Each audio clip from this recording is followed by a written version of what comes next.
Hello, welcome to this video tutorial. In this video, we will see how we can extract different kind of results within SimSolid.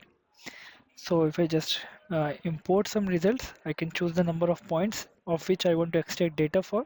I can select the points by clicking on the members. Once I click it, the SimSolid will automatically fetch the required results that we have mentioned. I can save this as a PNG file or as an CSV file.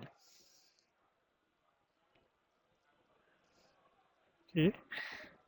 This one I was saved as a picture. Now I can also save it as a CSV file or .txt file depending upon my requirement.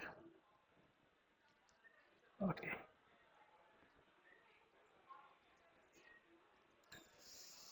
As a PDF file as well.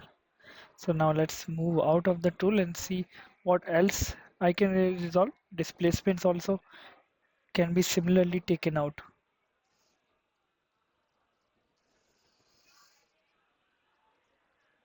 Okay, so these are the results. Again, these can be extracted by clicking on Save As button. Now let's see what kind of results we have extracted.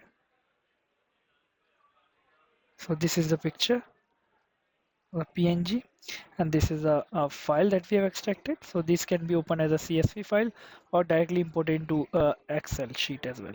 Thanks for watching.